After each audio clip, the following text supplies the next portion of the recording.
Commissioner Cruz. Here. Commissioner Foster. Here. Commissioner Lee, here. Commissioner Mallet. Here. Commissioner Singh.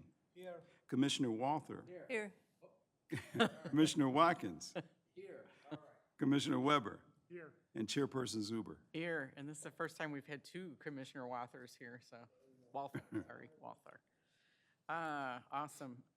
And we also have Patrick and Aaron here from the township, and we have our consultant, Courtney Agrusa. Thank you for coming. We have minutes from January 5th.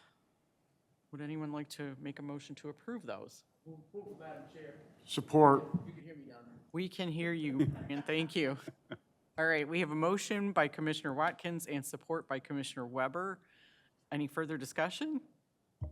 All in favor, please say aye. Aye. Aye. All right, and we also have an agenda to accept. So move. You want to move to accept the agenda? All right. Support. All right, we have a motion by Commissioner Lee and support by Commissioner Foster to accept the agenda. All in favor, please say aye. Aye. Aye.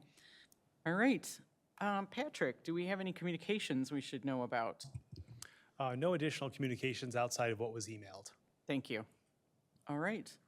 And we have a public comment section here where if you are here to talk about anything that you would like to mention to us, feel free to go to the podium and state your name and address for the record and make your comments. Anybody?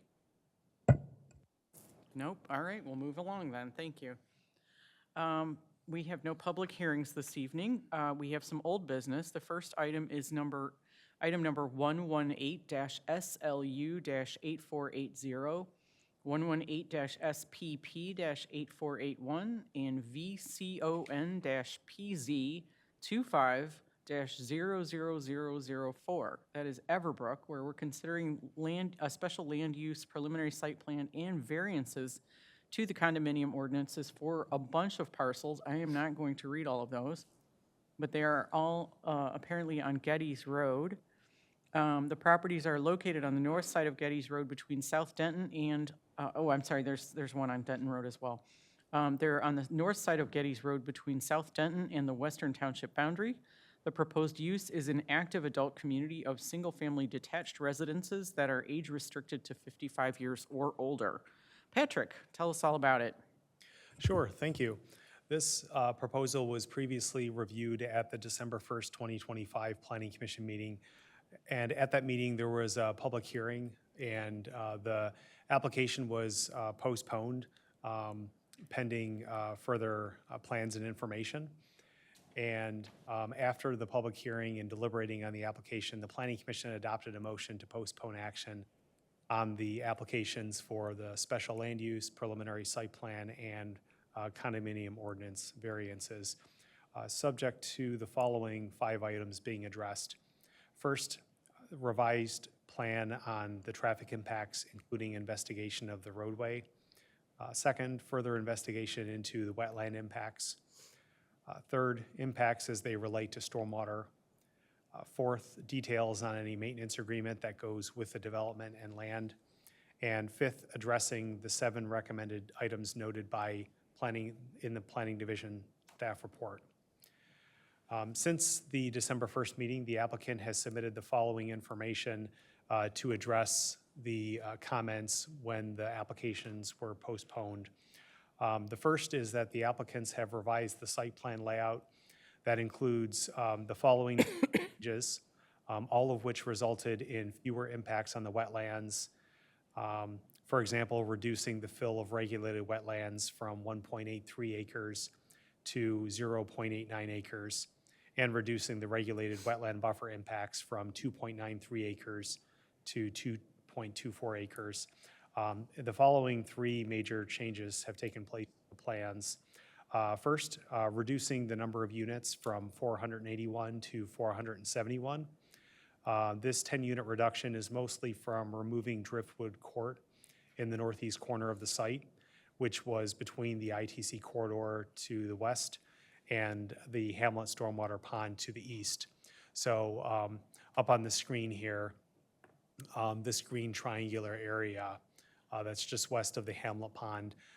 The previous version of the plan had a cul-de-sac going into this area, and it included a number of wetland impacts, and there were more than 20 units on that cul-de-sac. So by removing this road and removing the units, it lowered the wetland impacts, it lowered the number of units, and it removed one of the variance requests for the number of units on a cul-de-sac. As a result, some of the units that were on that cul-de-sac were dispersed in other areas of the development. The second major change is the reconfiguration of the roads in the southwest corner of the site, where units 189 through 212 and 448 through 471 are located. Specifically, it's the southwest corner between the road and the creek to the north near the western entrance. Some of those areas were reconfigured, the unit layout, and resulted in fewer wetland impacts as a result. The third major change was removal of the tennis court east of the clubhouse. There was a wetland that would have had to be filled to install the tennis court, so the removal of the tennis court means fewer wetland impacts, but the pickleball courts are still there. Some of the other notable changes, there were 5 notable changes. The first were the plan revisions noted. The second major change submittal was removal of the entrance gates at Fountain Walk Boulevard and Everbrook Way, which resolves staff's previous concerns about the access management and the turnarounds.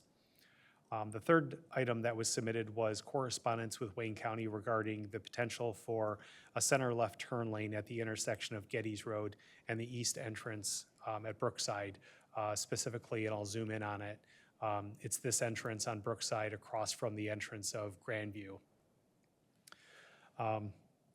As a follow-up to our discussions on December 1st, about installing a dedicated left turn lane at that intersection instead of a left turn bypass lane. The applicant submitted a center left turn lane widening geometry plan to Wayne County for preliminary review. Wayne County reviewed the plan and replied that a center left turn lane is not warranted at that location and is not a design that Wayne County would approve on a 2-lane road like this. Instead, Wayne County recommends a left turn bypass lane. I think we included the correspondence from Wayne County, the packet of materials. That's something that we can follow up with Wayne County on if we want to have further discussions to try to see if we can have them review an alternative with a left turn lane design. I think it would require additional road construction, and I don't know if it would also mean additional right-of-way there, but it's something that we can continue discussions on with the applicant and our engineering division if we would like to.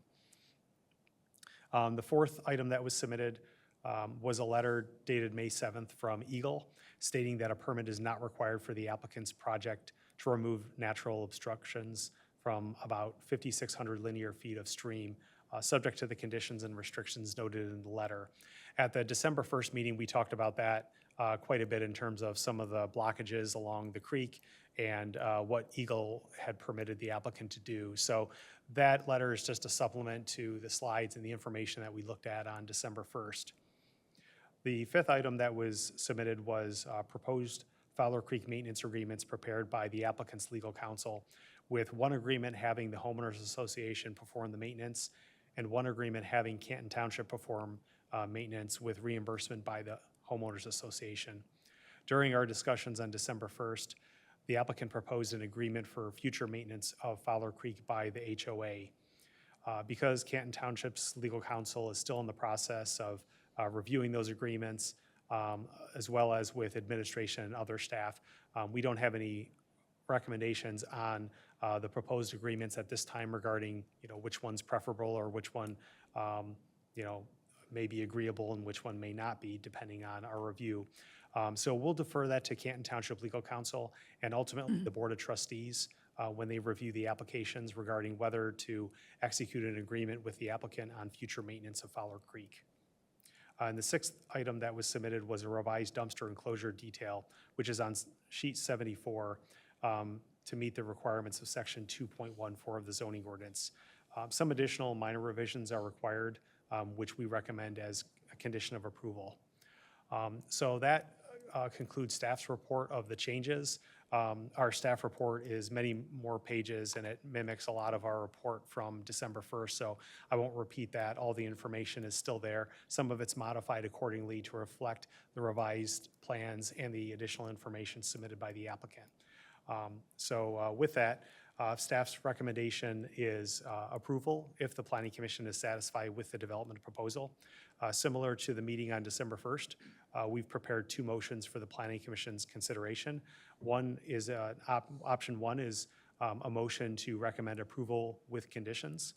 We've included 5 conditions in the motion based on our review of the plans. There's a second option to postpone action if there's any additional information required by the Planning Commission before it makes a recommendation on these applications. So that concludes our staff report, and we'll be happy to take any questions. Thank you, Patrick. Project sponsor, do you have anything to add to what you already said last time and to what Patrick just said? And they have a presentation which we emailed to the Yes. commissioners. Thank you.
How many people does it take? How many real estate developers does it take to set up a planning commission presentation?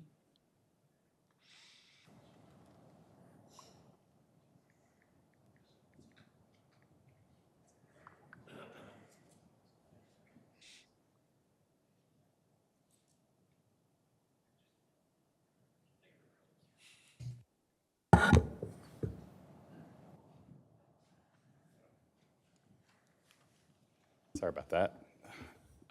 Good evening. My name is Joe Score. I'm with Pulte Homes of Michigan. With me tonight is the project engineer, Matt Bush with Atwell, along with Paul Schick, Vice President of Development for Pulte. Paul was the lead and the manager in terms of all off-site improvements in the Fowler Creek. We also have Jamie Burton with Hubble, Roth & Clark, who is our drainage and stormwater expert, along with Julie Kroll with Fleece and Vanderbrink, our traffic consultant. So I won't go through, we spent a lot of time at the meeting in December, so I won't go through the presentation. It was a comprehensive presentation. I will try to hit the highlights and some of the important features and unique benefits of the plan, and then speak to some of the open items from the meeting in December. And you know, you asked me to provide additional information and provide some clarity, and we're prepared to do that. So again, this is a Del Webb community. It is a successful brand of Pulte Group. It obviously caters to an important segment of the population that we believe is being underserved: the active adult, the pre-retiree, the retiree, people looking for something a little different that's more in line with their current lifestyle and how they want to age. It is a 55 and over age-restricted community. It provides low-maintenance living, which is essentially the HOA handles the exterior maintenance of the community, the grass, the snow, landscaping, social activities and clubs, resort-style amenities.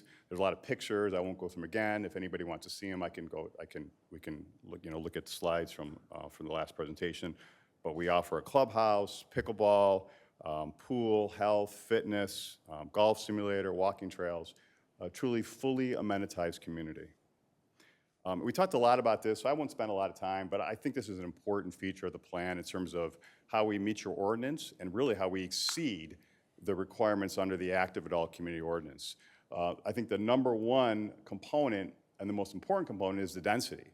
Under your ordinance, it allows upwards of 4 or a maximum of 4 units per acre, assuming there's sewer capacity. Assuming the acreage here at 224 acres, that's a maximum allowable density of 898 units. We are not even close to that. We're sitting at 471. Patrick mentioned we are at 481 in December. We are now at 471, given the reduction in the wetland impact. So we're 427 units below what's allowed under the AAC ordinance. Obviously, there's a lot of benefits associated with this plan relative to the less impact and burden on the infrastructure, roads, stormwater, water, sewer, traffic. We talked a lot about traffic in the sense that there's a lot fewer trips associated with this type of community. Typically, an active adult, age-restricted home generates about 4 trips per day, where a single-family conventional community generates around 10. So it's significantly less traffic. And when these consumers do travel, a lot of them are retirees, they tend to travel off-peak. They're not generally traveling at 8 a.m. during rush hour and 5 p.m. So it's a material and significant difference from a typical subdivision. I kind of look at it like you get all the benefits of the active adult community ordinance, but the density that's more in line with your master plan. It's a little bit of a win-win, and I think the best of all worlds. Talked a lot about drainage, on-site and off-site. We've obviously, with the state and local standards, we've met those standards. We've exceeded.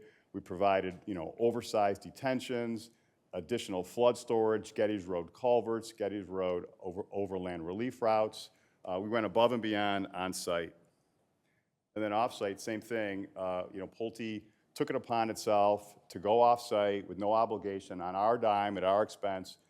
And through our investigation, went into the Father Creek with landowners' consent. This is not our property, and cleared out 38 blockages. We've continued to monitor and go back to the creek and clear out subsequent blockages, and we're doing that essentially to this date. So there's been, I think, a great result and a lot of work relative to that important stormwater facility. We've also collaborated with the county on the culverts on Getty's, and we did some work on Bar Road relative to adding gravel and re-ditching the ditches along Bar. Talked about the regional detention basin. This is not on our property, but we identified this as a significant issue given sort of the lack of maintenance that's gone on for 20 years. We believe this is contributing to the problem over the last several years of the drainage and flooding problem in this area. When you look at these two very important stormwater facilities, stormwater management facilities, this regional detention basin, which is the largest basin in Canton Township, right next door to the Father Creek, and just given the lack of maintenance and really just the neglect associated with these two important facilities, the results were not great. We think we've made a significant impact, positive influence on these on the drainage and flooding in this area by cleaning out the creek. We've also met with the township over the last month and collaborated on sort of an approach and strategy on how this detention pond could be put back in working order. We walked the site with, I believe, planning, engineering, DPW, and I believe the township, and you can correct me, Patrick, but I believe the township is looking at ways to manage the process of not so much improvements, but maintaining this pond, again, to put it back in working order and as it was intended.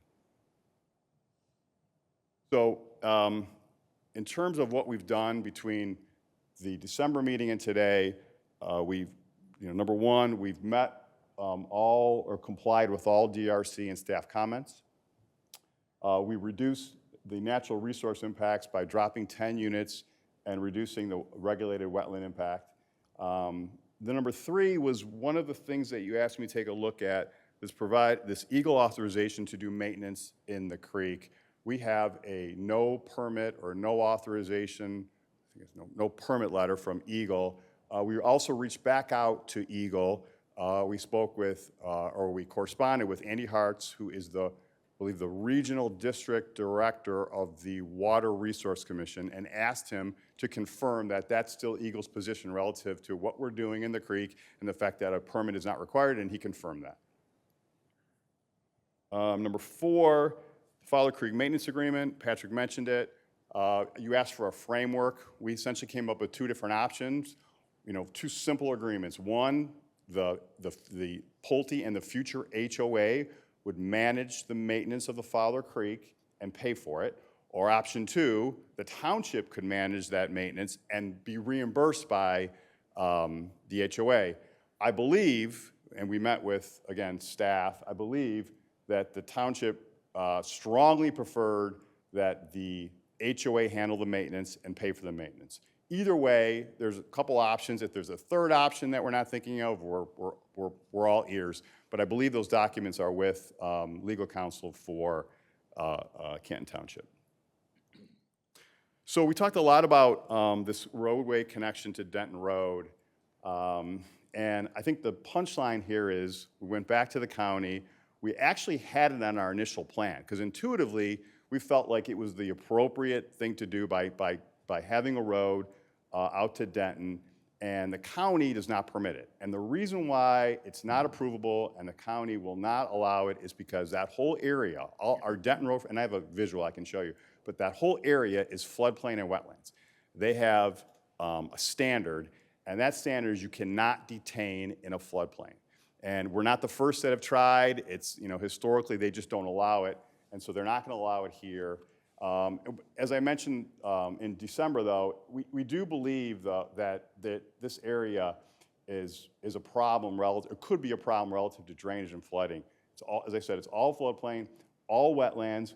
It would cause 20,000 square feet of additional wetland impacts, another 108 inches of additional tree removals, and would eliminate an opportunity for additional flood compensation.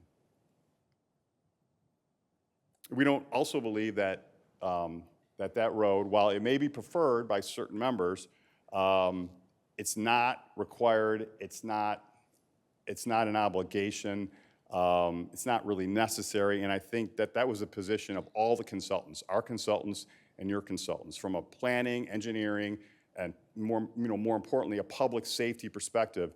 It wasn't required.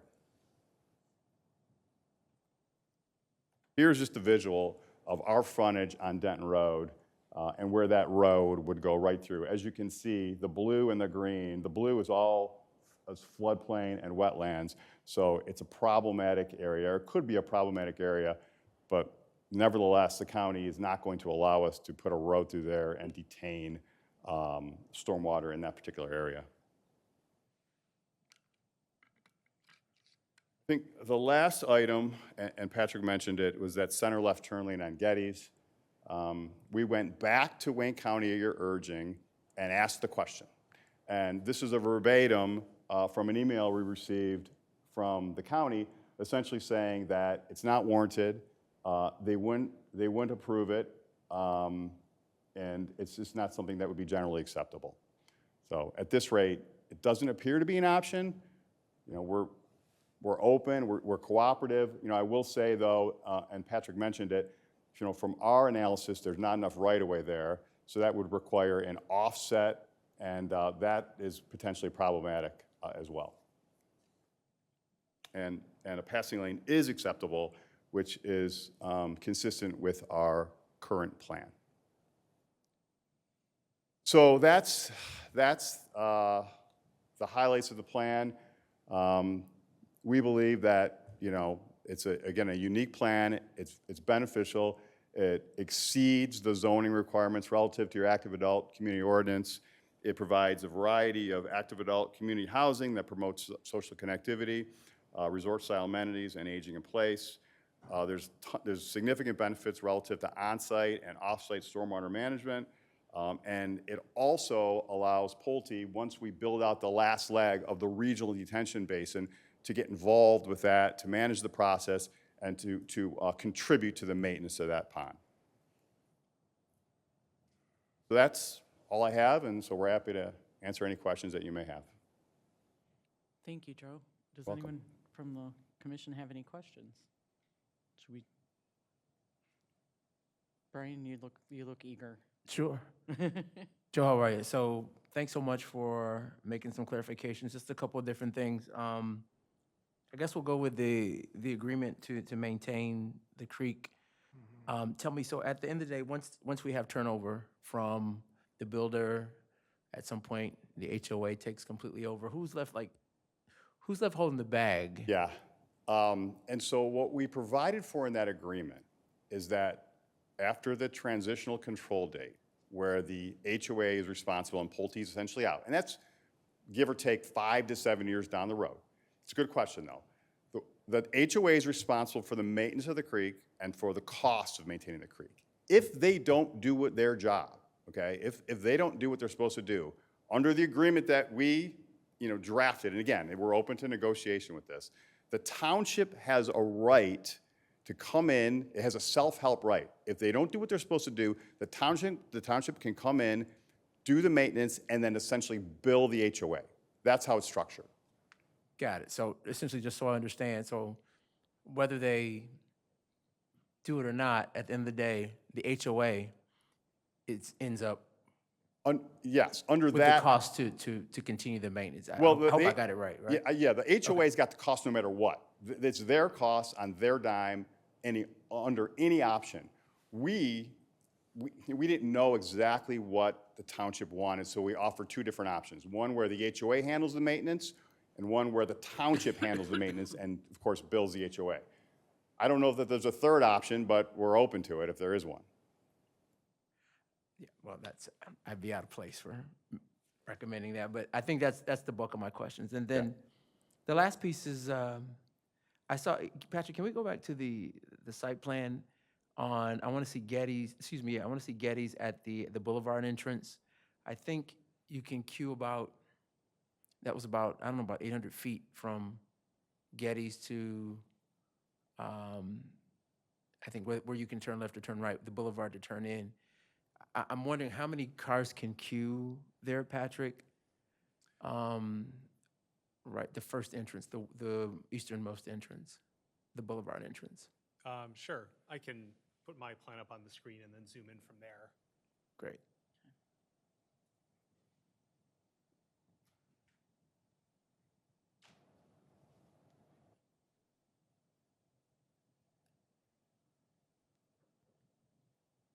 All right.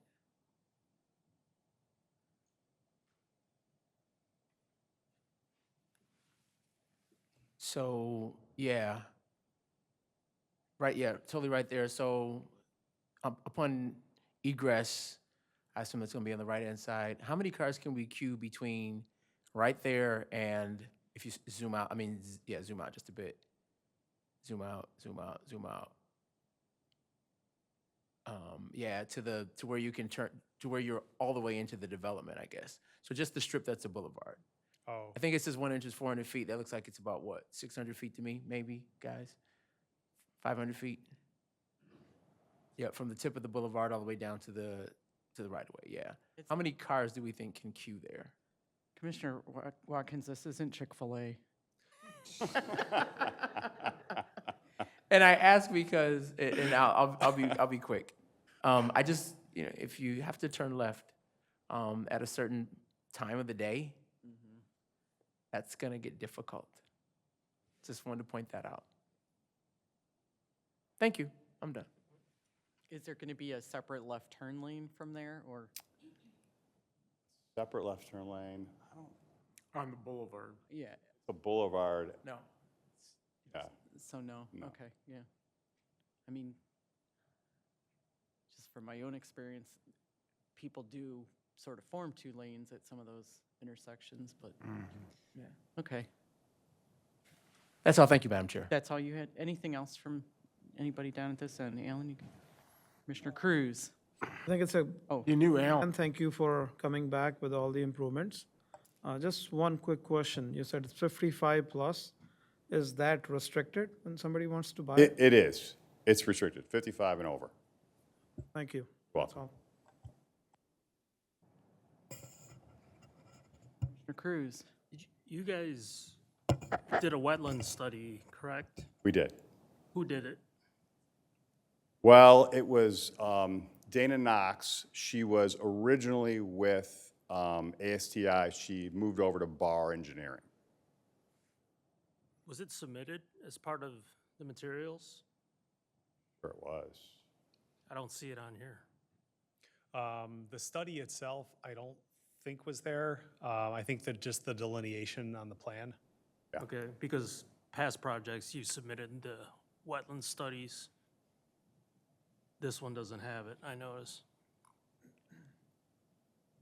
So, yeah, let's go to that. You're saying that there's floodplain and you can't store into it, correct? Off of the, with the frontage on Denton Road, correct. But those aren't, are those wetlands? I believe they're both. There's wetlands and floodplain in that particular area. Because I'm looking at the DEQ, the Eagle map, and it doesn't show regulated wetlands anywhere there. That's why I was wondering about that study. Like where you're showing that, it doesn't show up on here. Certainly get you the, Matt Bush with that. Well, we can certainly get you Dana to send over the delineation study. Yeah, you gotta talk into the mic. Yeah, the dashed line things that are the wetlands, those weird like squiggly shaped areas, those are the Regulated wetlands. And then the crosshatch there is the floodplain area. And so up along Denton is like 5 feet lower than where the development is, so that whole area. Yeah, it shows floodplain. It doesn't show regulated wetlands though. There's But there regulated are. wetlands in there, yeah. Yeah, these areas inside here are shown as the delineated wetlands. And then there's a 25-foot boundary around them. Our zoning ordinance requires a 25-foot setback around regulated wetlands. So there's that 20-foot buffer around each one. So these areas represent the delineated wetlands from the applicant. And then the floodplain, in some cases, I think floodplains and wetlands might overlap. But a lot of that floodplain follows the creek. But there's a report substantiated that, right? Is that what you're saying? There's a delineation report, yes. I want to see that report. We can get that. Yeah. There's a natural. Here's feat- why. Yeah. I'll be dead honest with you. I can show any wetlands on my plan. No one's checking it. I want to see it. I want to see how you guys did it. You know, Staying out of those wetlands, so that's kind of. I'm in agreement. Staying out of the wetlands is a good thing. But I'm looking at this. This shows just floodplain. And I agree that this is not gospel. You have to do a wetland study to get the real wetlands. I get it, you know. I feel strongly about the connection to Denton, and that's why I'm asking these questions. I understand Wayne County won't allow you to store in a floodplain, but a roadway, tell me how that relates to a roadway going through a floodplain. So I'll try and point and talk in the mic here. So over at Denton, it's about 5 feet lower than where our development is over on our site, right? So our road out to Denton, and we had this on the plan, we had it designed that way, and we had it submitted to Wayne County, slopes down towards Denton Road, because that's how the grade falls. And so at some point, we need some sort of basins to catch the drainage from that paved area and detain and treat for it in accordance with Wayne County standards. Why And so, couldn't you storm sewer out back into your site? because we don't have the outlet, by the time you go back up 5 feet, your basin, our basin and our outlet up there is higher than what the road would be. So you don't have the vertical elevation to send it back and then discharge it into Fowler Creek. So we're bucking grade to send it back and then back into Fowler Creek and back You out. could do it. It's just expensive. No, Sure you could. I could design that. You'd have a pump system to do it, but it's not feasible. have to do a pump system out of a catch basin. But you could do it, is what I'm saying. It's just Probably not get that it's approved, cost but prohibitive. it's not a cost thing, but probably, I get it. I'm just trying to clarify what you've said versus what Wayne County is requiring.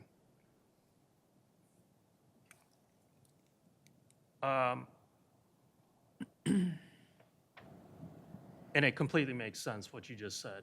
You know, it slopes down your detention's up here, you can't get it back without a pump, and it would be a nightmare. Explain to me about the left turn lane that came up during the last meeting. I know your traffic engineer's here.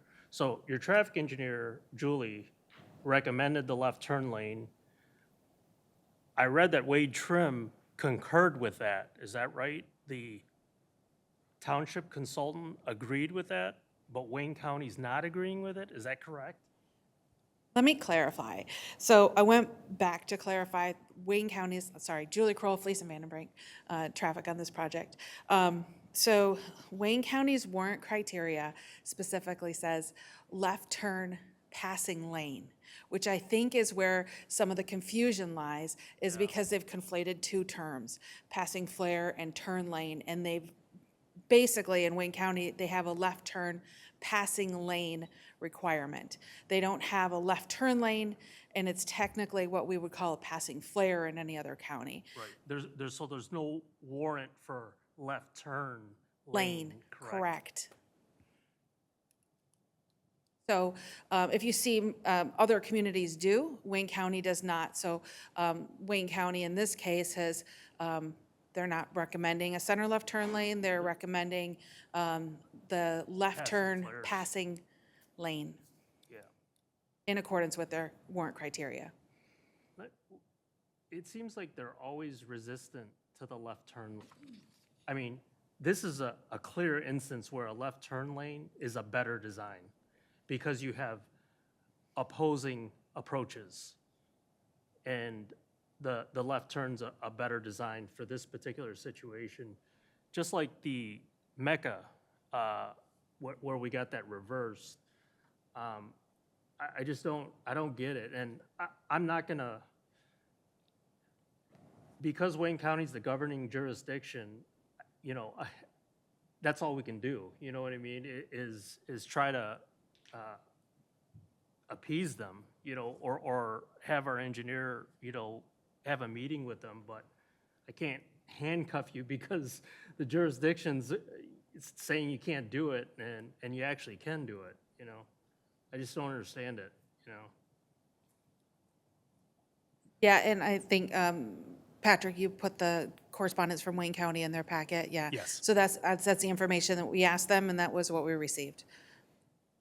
So you as a traffic engineer, what's your opinion? Do you think a left turn lane is a better design or a passing lane? Passing flare. I'm not a big fan of back-to-back passing flares like that, but Agreed. Wayne County does them all the time. So other communities don't, and it's just a Wayne County, if that's their standard, that's their standard. So, But it's so strange that, like Beck Road, has anyone driven down Beck Road? Right? There's left turn lanes. And it's almost the same type of situation where you have big residential developments opposing one another along the road. I don't get why they're resistant to the left turn lane. It's such a better design, you know? it just might be part of their master planning, you know, where Yeah, they just don't have the right-of-way here to accommodate a center left turn lane, and that's not part of their master planning, and so to accommodate, you know, that left turn Well, wait a treatment. second. Additional right-of-way for the left turn, it's, explain that to me. So if the roadway isn't, what's the right-of-way here? Probably 66? But aren't they making you donate additional right-of-way for the roadway? They usually do that.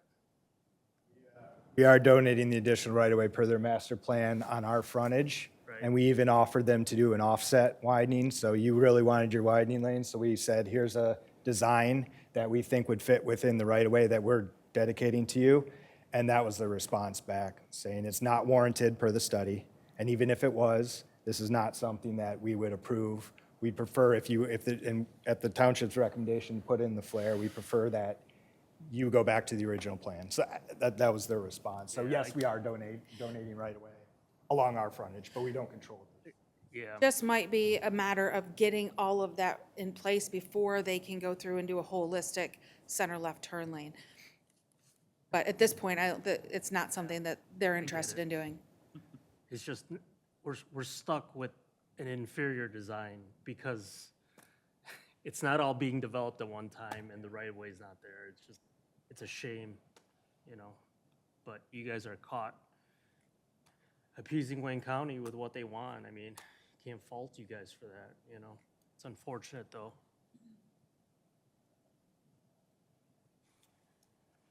Anything else? That's all. Okay. Oh, one more thing. So, You said that was all. I'm sorry. Sorry. Good project. I like the project. Last time we talked, Fowler Creek is under Eagle jurisdiction, and you corresponded with Eagle, and they said you don't need a permit to continuously maintain, Well, right? so we initially went to Eagle and asked the question, can we do this? And they said, yes, you don't need a permit. And they put that in writing, and that's in your packet. At your urging, we went back to Eagle and said, listen, this is what we're planning. This is what we want to do.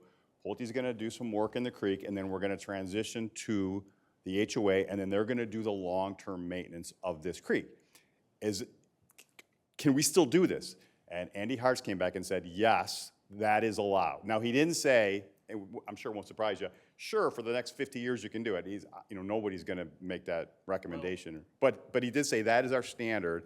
And in fact, Member Cruz, there's like a literature or like a brochure, or like almost like a circular that's been around since the early 2000s, which tells you exactly what you can do in these creeks where you'd be authorized to do certain actions without a permit. So I think there's a history of this. We got the no permit letter. We went back to Andy Hartz, asked him, hey, is this still, can we still do this without a permit? And he confirmed that. Okay, so I want to make sure that we confirm that somebody confirms that before you transfer that to the HOA. Sure. Because you can imagine, you put all this legal agreements in place. Andy Hart says, no, I never said that. I meant this. Well, let's confirm that. Yeah, sure. During engineering, you have time to do that. Yeah. But before that gets closed out and transferred to the HOA, it's a very important piece. It's not, it's in perpetuity almost. Yeah. Because this creek isn't going to solve itself. It's constant maintenance, and the HOA should know about it also. Yeah, and that's a great point, and we have no problem doing that. And I think, I haven't said this, but sometimes it gets left unsaid. I think the benefit of Pulte involved in this project is that we're the ones here before you making commitments, representing certain things. We're going to develop the site. We're going to build the homes. We're going to maintain the creek. I mean, so we're here from A to Z. So we're going to be involved with this process. There's not going to be a miscommunication if somebody else steps in our shoes, because nobody steps in our shoes. We're here for the long term. And we'll do exactly what you're asking for. Yeah, I guess my concern in buying one of these homes, I don't really know that that's an additional cost. That's not normal to a normal HOA. And that needs to get defined. So what I'll tell, With yeah. an estimated cost per year, Yeah, it's a good point, and the one thing I'll say is, as the largest builder in Michigan, we sell more homes than anybody else, and the fact that we're a public company, one of the many things that I think we do well is disclosure, right? When we sell a home, when we go under contract with a buyer, we disclose pretty much anything and everything, and this is something that we would absolutely disclose. The last thing we want is a consumer, is a resident, our resident, coming back to us a year later, 2 years later, and upset about something. And so, we are very diligent and very thorough in terms of our disclosures. On the sales floor, at contract, during the construction walks, we want, and we do it in writing, of course, multiple documents to make sure that everybody knows. sounds good. That's all I got. I think actually, let's just go down the row here. So Commissioner Lee? I'm glad to hear you say that. That was a key point I was thinking. Part of HOAs, one of the problems is, I didn't know I was supposed to do that. And that could be a big one. Sure. Can I ask, what is the price point on these? So there's three different types of homes, okay? There's, not to oversimplify, but there's sort of a small, a medium, and a large. The small is around 1,500 square feet. The medium's around, call it 1,700 to 2,000, given structural options. And the larger home is around 2,300 to 2,400. So we would expect base prices, okay? Base prices to start somewhere in the high threes to the low fours. And then with options and upgrades, and the largest home, if somebody wants it, it could go up to, it could go up $600,000, $700,000. But so it's, give you a range, it's the best I can do. There's just a lot of variables here. Commissioner Cruz pointed another thing. I'm thinking as a strategy, what would ease the blow on this is if the association has a minimum that can cover this over time, contributed to the HOA fund.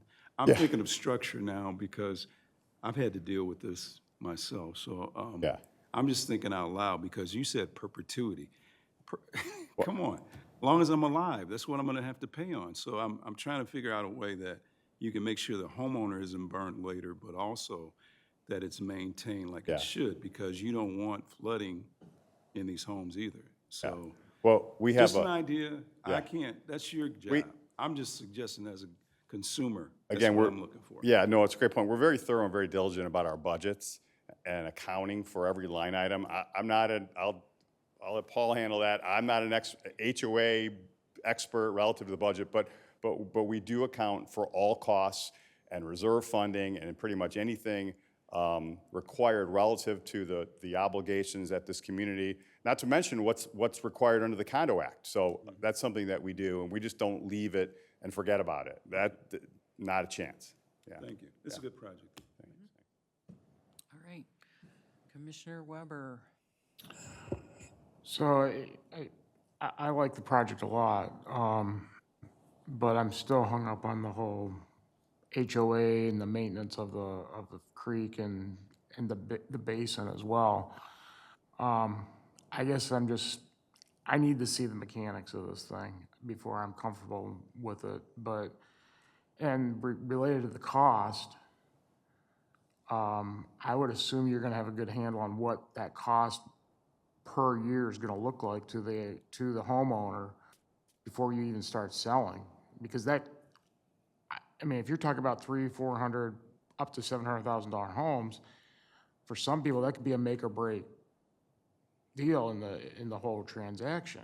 I have no idea what that would look like cost-wise. Yeah, so a couple things. The framework that you mentioned, it's in your packet. Like, that's a document. I understand that. Yeah. I understand what's in the packet. Well, but that would be the governing document, and that would be the rights and But the obligations. reality is, so if the HOA doesn't do it, the township's gonna do it. Well, to be quite blunt, the township didn't really live up to its responsibility maintaining that basin either.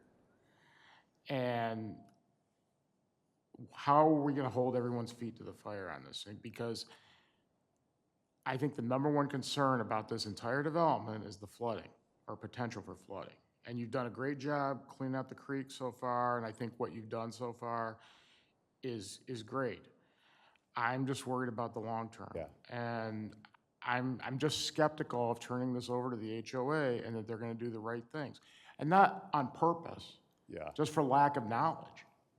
So, I'm just concerned about that aspect of it. And that's fair, and I appreciate your comments. I think some of the positive is that we're going to do it. So we're going to do it for a number of years. We're talking, depending on absorptions and closeout, 5, 6, 7 years.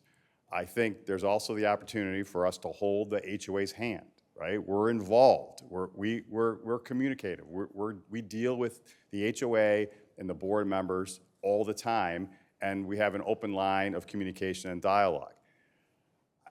I agree with you. It's hard to know what somebody's going to do 20 years from now, but I don't know that there's an answer for that. All I can do is work out, is put an agreement in place and have enforcement a mechanism and enforcement obligations and try to mitigate the risk that it goes sideways. I think we're there, but again, that's why I said I'm open to, any ideas, comments. We're very cooperative, collaborative on this, and if there's something that needs to get done as we work through the project, I'm happy to look at it. Well, to be honest, I think what would help is hearing from the township on this. And I don't mean you, Patrick. I mean, Courtney, is the township on board with this concept? They've sought out an opinion from our office, which we are working on. At first, we were a little reserved about the agreement, basically addressing kind of what you guys have expressed up here.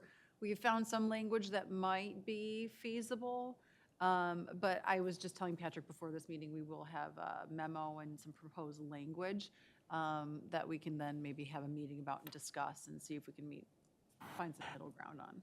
I guess my question is the township willing to be the one to step up and go do the work, even if it means billing the HOA?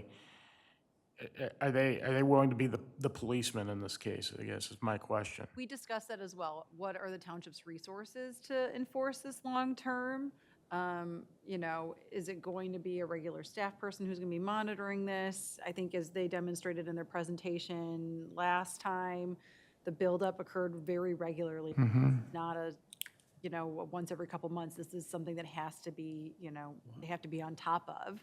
We can all agree on. And then if the township gets thrust into the position of having to monitor it and then, potentially take legal action, then you're talking about incurring additional legal fees and things like that. So all of that is accounted for in our language. I don't know if it's going to be exactly what the township wants, but that becomes a business decision about whether or not you want to assume that risk. Does that help answer some? I guess it answers my my question. I don't know if it satisfies what I want to see, that's all. I understand.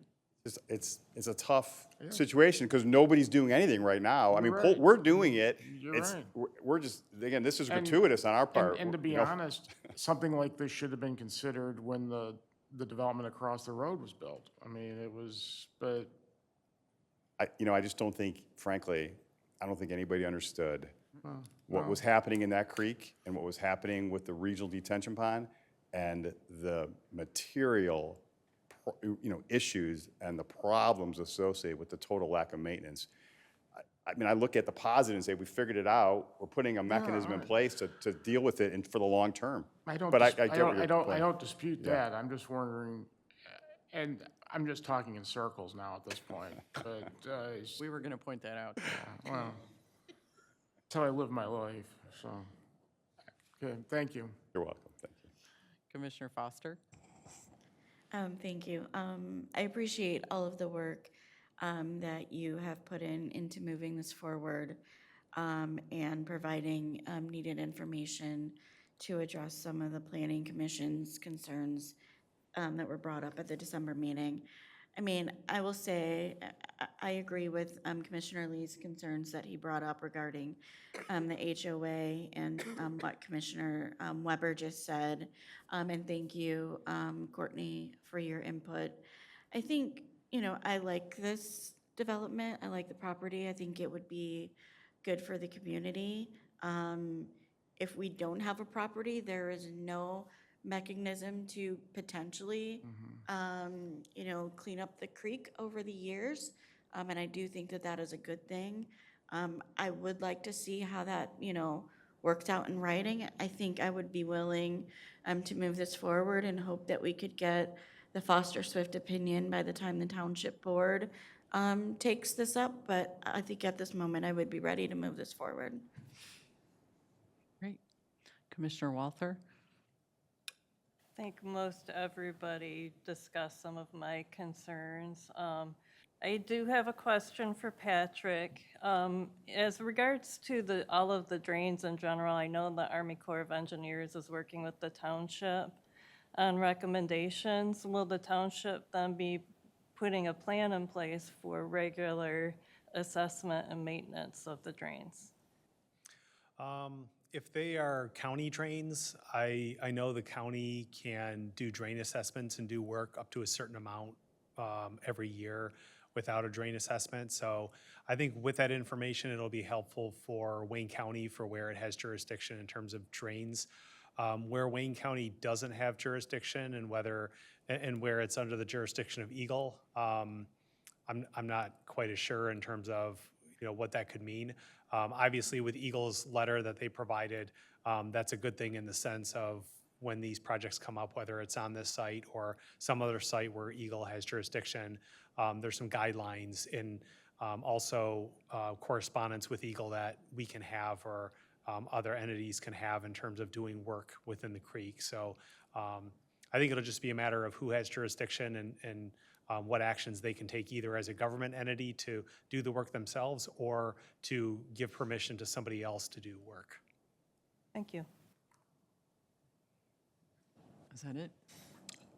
I got a couple. Commissioner Well, I Hall? think many of them have already been asked, but I wrote a few things down, so just to ask. I know you said there's a mechanism in place, so you're talking about that contract, the two agreements. Correct. Where it states, so basically the HOA is on the hook for, in either situation, right? That's To pay correct. these expenses. That's right. So my question is, how much did it cost you to clean it up? So it's a good question. I know it came up. And we have a pretty good idea what it will cost going forward. Paul, I'll let Paul, he manage it. Let me read a few of the questions, because they're Oh, kind of sure, yeah, tied sorry about together. that. Yeah, sorry. Well, I know, because just, Yeah.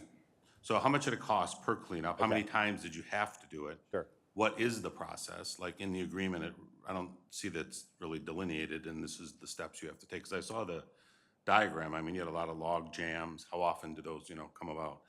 And then I think someone made the point about like, in the agreement, having some kind of estimate, because the HOA is on the hook,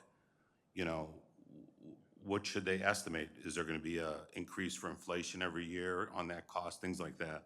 And then to the point of enforcement, like, you'll have a contractual contract in place, but then if they don't perform, does it get done or not? And then who's gonna pay for it?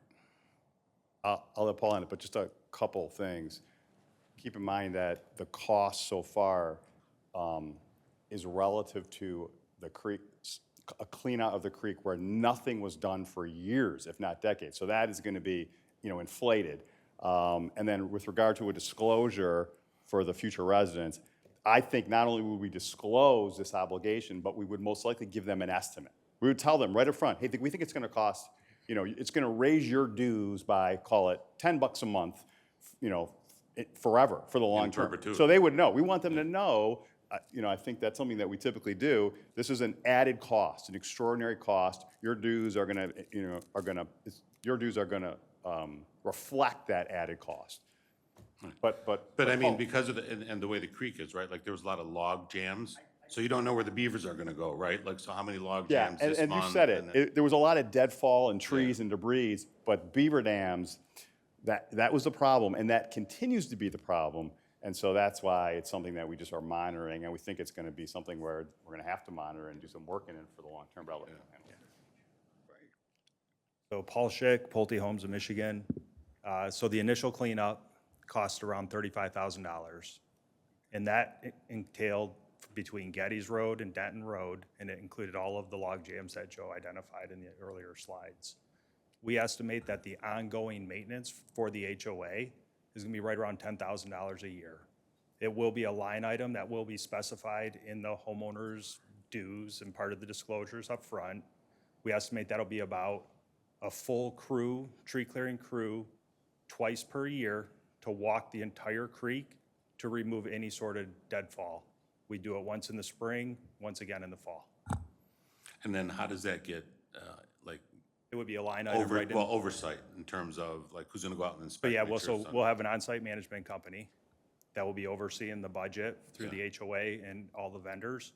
We're gonna be setting up the initial scope of work, the initial contracts. We're gonna be setting the standards while we're in control of the HOA for the first 6-7 years that we're in control. And from there, there'll be a management company that would take on that ongoing management of the vendor who will be performing the work. Yeah. I mean, and it might be beneficial just to have in the agreement, if we're gonna go with that mechanism, just to have some kind of standards listed out, like this is what should be done and how it should be maintained, something to measure to, right? Like, you can say clean it up, what does that mean? Like, have some, standard and procedures to follow, so. Note about the cost, if you take that $10,000 annual cost over 471 homes, it's $21 a year. So it's, you know, $2 a month. So we don't think it's going to be, you know, anything that's scaring anybody off, but you never know. There's a lot of people to Did, control that. who did the work when you guys, did you hire a company? We did. It was a company called KC Land Clearing, Yeah. You didn't do it the yourself? local owner-operator. But I like that idea of getting the specifications and requirements to hand off to when you're gone, because they're likely gonna bid that out, and they'll need those parameters to be able to bid something out like that association. Absolutely. True. Yeah, if that's like an exhibit in their, you know, contract that says that this is how it needs to be maintained. Yeah. And any company, you know, that you go out to RFP to do it, they're gonna have to meet those standards. Yeah, it's a great point. It's a great point, and that's kind of what I think I meant when I said we're gonna hold their hands. We'll do it in writing. We'll give them whatever help that they need to make sure that it gets effectuated. And from a township administration standpoint, we're in the planning division, and we're one of 6 divisions in the municipal services department. And in the municipal services department, we also have the engineering division and the public works division. From a long-term standpoint of having the agreement, working with the future homeowners, the future HOA in terms of the specifications and any technical assistance on the public end. That's something that internally we're still discussing with the engineering division and the public works division in terms of future operations and logistics about that. So those types of discussions are ongoing. In our report, we had noted a meeting that we had last month on the site, and we had representatives from municipal services division, from planning, engineering, public works, and municipal services administration, walking the pond, walking along the creek, talking about, you know, what the future may hold in terms of how we would be assisting homeowners in the future. So just wanted to add that in terms of some of the ongoing discussions we're having internally. Okay. Anything else, Commissioner Mallard, I'm sorry, God. I'll get it by the end of the year. I'll know how to pronounce everyone's name, yeah. So, okay, well. Mallard, there you go. Is that the R? Quack like a duck. I think this is a delightful project as well. A lot of the questions I had were covered by my colleagues on the commission. So, you know, I wish you the best. I think it's a very nice project. Thank you. Yeah, thank you. Anyone want to make a motion? Brian? There's a lot of numbers. No worries, we'll move forward with it. I move to recommend approval of the special land use preliminary site plan and condo ordinance variances on the subject 18 parcel site and applications number 118-SLU 8480, 118-SPP 8481, and PZ 25000004, VCON, as provided in the application materials and the staff analysis and subject to all state, county, and township requirements, and subject to the following items being addressed prior to township board review of the application is number 1, providing the required dumpster enclosure details, section 2.14 of the zoning ordinance. 2, applying to the zoning board of appeals for variances from the wetland setback and creek setback requirements and completion of the variance application process. 3, relocating the floodlights at the entrance monuments outward to be adjacent to the entrance monuments. 4, adding the fire department's recommended sprinkler provisions to the master deed. 5, satisfactory review of the proposed Fowler Creek Maintenance Agreement by Canton Township Legal Counsel and Canton Township's administration prior to review and possible action by the Board of Trustees. And let me, I think we're going to add a 6. And that is, I believe there was a request by Commissioner Cruz to provide the wetland report to this body. Is it all right if we add that? You're making a motion. Can I add that to the motion before, without making another motion to move into that motion? Yeah. Yep, you just add. Okay, great. Yep. Number 6, submission of the wetlands report to this body. Support. All right, we have a motion by Commissioner Watkins and support by Commissioner Foster. Any further discussion? Commissioner Lee, would you please call the vote? Commissioner Cruz, Yes. Commissioner Foster, Yes. Commissioner Lee, yes. Commissioner Mallett, Yes. Commissioner Singh, Yes. Commissioner Walther, Yes. Commissioner Watkins, Yes. Commissioner Weber, Yes. and Chairperson Zuber. Yes. All right, motion carries. Good luck. Thank you very much. Thank Appreciate it. you. All right. Next item on our agenda is item number 098-ADS-8197. This is the MCWS Medina Activity Center addition, where we are considering a site plan amendment for parcels on Haggerty Road. The property is located on the southeast corner of South Haggerty Road and Palmer Road.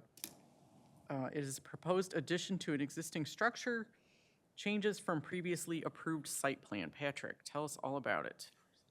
Sure, thank you. At the meeting on, the Township Board meeting on September 10th of 2024, the Township Board approved the site plan for the Medina Activity Center MAC Fieldhouse expansion. That's the gray building on the screen here. It's an addition to the Medina Activity Center, and it's a field house, sports and recreation addition primarily.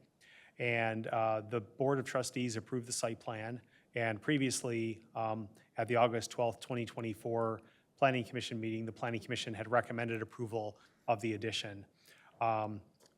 Since that time, there have been two changes to the plan that require further review by the Planning Commission and then the Board of Trustees.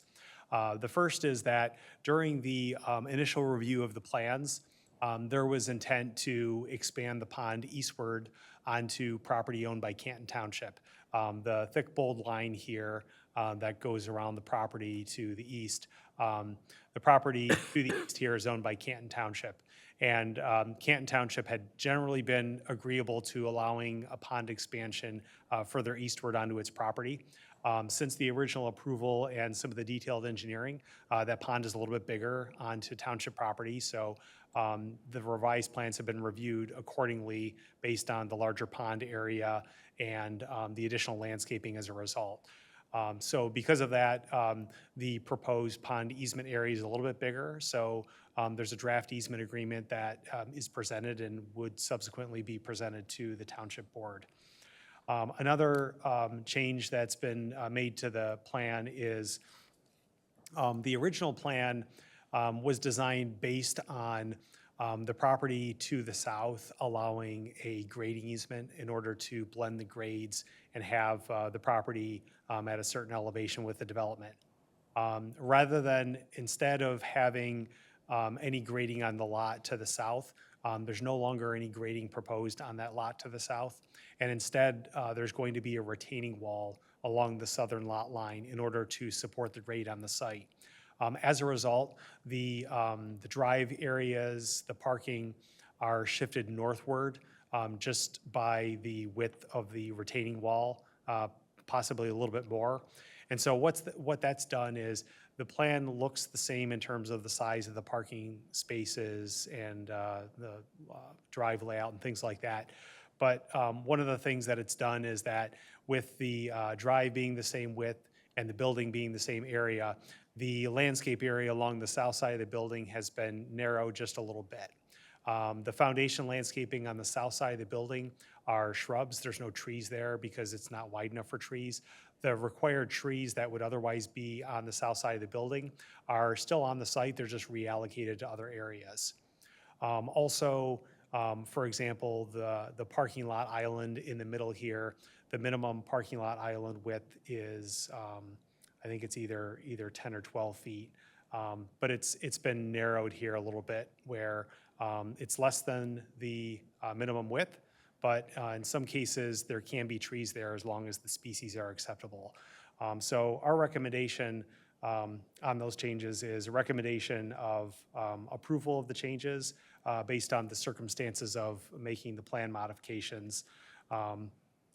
And we recommend including approval of 361 parking spaces and approval of modifications from the minimum foundation landscape depths on the north and south sides of the addition, and approval of modifications from the minimum parking lot landscape island width on the east side of the addition as proposed on the plans. Section 5.07 of the zoning ordinance allows the Planning Commission discretion to modify landscape requirements. So in this case, what's being requested of the Planning Commission is to allow for some narrower landscape areas and then allowing any trees that need to be allocated elsewhere into areas that are suitable for those plantings so that the number of trees are still maintained. We recommend approval subject to 2 conditions. First, correcting any discrepancies for required landscaping pursuant to Article 5 of the ordinance. And second, correcting any discrepancies for required tree mitigation pursuant to Article 5A of the zoning ordinance. We have the revised landscape plans from the applicant, so staff is just in the process of confirming those counts. So if they're confirmed, then great. If there's any additional changes, those would be handled in the model motion and then handled prior to Township Board review of the plans. So that concludes our staff report, and we'll be happy to take any questions. Thank you, Patrick. Are you the project sponsor? All right. I was making a wild guess. I mean, Good evening, Honorable Commission. Haris Ahmed, I'm the president of MCWS. This project is ongoing. It's a big project for us. It's a big project for the community. As with any big project, there are challenges and things that we have to adjust to. We were counting on, and we had communication with the property owner to the south, who is in Germany. This is not his only property. I don't even think he's very familiar with the property itself based on interactions. So we have, since our initial discussions where he seemed to be open to the discussion of the easements for grading and whatnot, when we presented or we started sending information on that, there's been radio silence, and it's been very difficult to get even communication and approval. So therefore, we had to spend a little bit more money, re-engineer it. Not our ideal situation for us, even thinking into the future, but here we are. We have to move the project forward. So there are other things that we're working around. We're working with DTE and other things as well. On the stormwater, I think this hopefully will actually be a benefit to the whole area. As I'm told, we're planning for a little bit more capacity for the whole entire area, and so should help with the overall stormwater management of the area. I think that's about it. We're not trying to reduce anything just to reduce it. It's just that's what's working out, and we appreciate your consideration as always, and here to answer any questions. okay, great. Thank you very much. I'll start at the other end. Commissioner Mallard. I don't have any. Okay, Commissioner Walther. None, Walther. I'm so sorry. none for me. Thank you. Commissioner Foster. I don't have any questions. Commissioner Weber. No questions. Commissioner Lee. No questions. Commissioner Cruz. Patrick, this retaining wall, is there a height to it? Do we know? I think it was 3 feet, if I recall. I'll look in the plans to see if we. So that was added from the previous plan, is that right? Well, Correct. Patrick, and I apologize, Netterveld was supposed to be here, but I think there was a conflict at the last minute, and unfortunately, they were not. But if I'm not mistaken, is that making up for the grade difference, right? So That's it's just the correct. drop, it's the drop.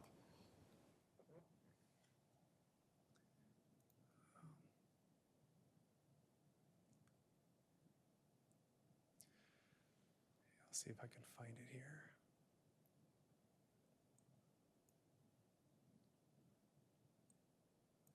I think it's to the right. A little more. Yeah, right The there. southern, So this, Patrick, this worries me a little, that wall to be designed by others.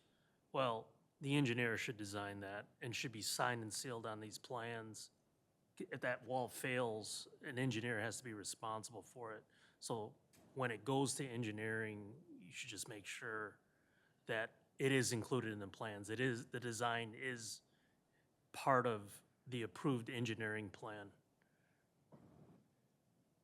Yeah, we can add that as a condition as well. Because that retaining wall could fail, and then everyone's looking around to see who's responsible for it. Yeah, we can, and I'll check internally, our engineering division and our building division to see who would be looking for that and what our typical specs are. Because I know we've got a lot of these throughout the community, so I'll find out what our internal procedure is for who makes sure that that's sealed and adequate. So, Commissioner Singh, No questions. Good luck. all right. Commissioner Watkins. Harris, I promise not to tell anybody you're a Wayne County attorney's audience, but yeah. Real quick, so the expansion happened, first of all, it's a great project. It seems like the expansion happened really quickly. Tell me just the background on the project evolving and the timeline of it, getting to where it is now, because it seems like it's a huge expansion and that there was a need, and I just kind of want to hear the background on it. Yeah, sure. I mean, it's no secret. The community is growing really rapidly. Canton is a place of choice, and so we're succeeding as a community. When I say that, I mean as a whole. That Canton is a welcoming place. It's so when, and in fact, we actually have. It's really interesting. I have seen an influx of people just choosing to come to Michigan, when they have a choice to go to multiple places.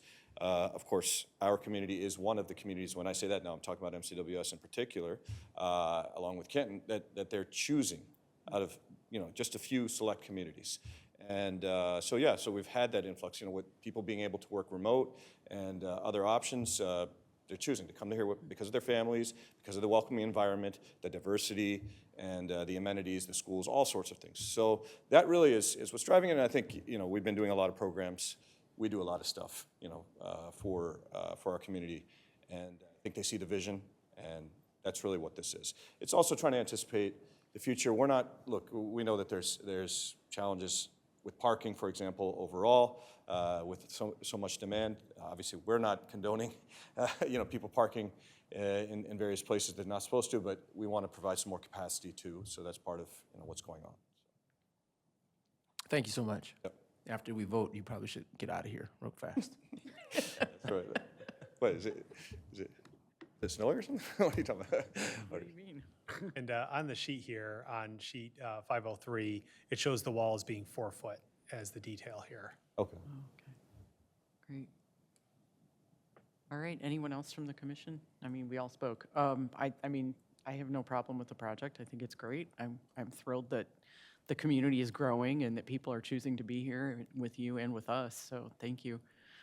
We wish you the best. So does anyone want to make a motion, Brian? Sure, I'll make the motion. I move the recommended approval of site plan amendment for the building addition at 1905 South Harrogate and 2009 South Harrogate, parcels number 09899, 0020702, and 09899002000, including approval of 361 parking spaces and approval of modifications from the minimum foundation landscape depths on the north and south sides of the addition, and approval of modifications from the minimum parking lot landscape island width on the east side of the addition, as proposed on the plans pursuant to section 5.07 of the zoning ordinance and subject to the following conditions. 1, correcting any discrepancies for required landscaping pursuant to Article 5, and 2, correcting any discrepancies for required tree mitigation pursuant to Article 5A, and I guess we'll add 3, inclusion of appropriate signing and sealing and design of the retaining wall on the south side by the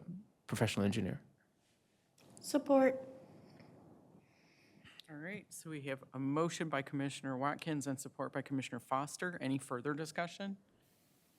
All right, Commissioner Lee, could you please call the vote? Commissioner Cruz, Yes. Commissioner Foster, Yes. Commissioner Lee, yes. Commissioner Mallett, Yes. Commissioner Singh, Yes. Commissioner Walther, Yes. Commissioner Watkins. Yes. Commissioner Weber, Yes. and Chairperson Zuber. Yes, motion carries. Best of Thank you. luck. Thank you so much. Right. Thank you.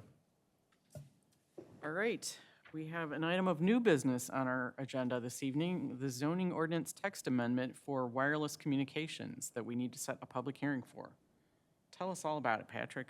Yes. Well, this is just a continuation from several other meetings that we've had on this. So in our staff memo, we had put in some links to some of the other meetings that we've had to discuss the wireless ordinance. And some of the changes since we last looked at this in December was we had taken out the provisions that we had for small cell wireless facilities, mainly because those are going to take a while to do. And we have existing ordinances that are non-zoning ordinances in our general code of ordinances for wireless telecommunications, or not wireless, but just general telecommunications ordinance. A lot of that deals with like cable lines and fiber. And then we have another ordinance that deals with streets, sidewalks, and other public places. And communities that have regulated small cells have typically regulated those in one of those two types of ordinances. So small cell regulations is just going to take more time. In the meantime, there's a state law that guides us in terms of what we must approve for small cell, and we continue to follow state law. So that will just have to be deferred, and we didn't want to hold up the wireless ordinance on account of that.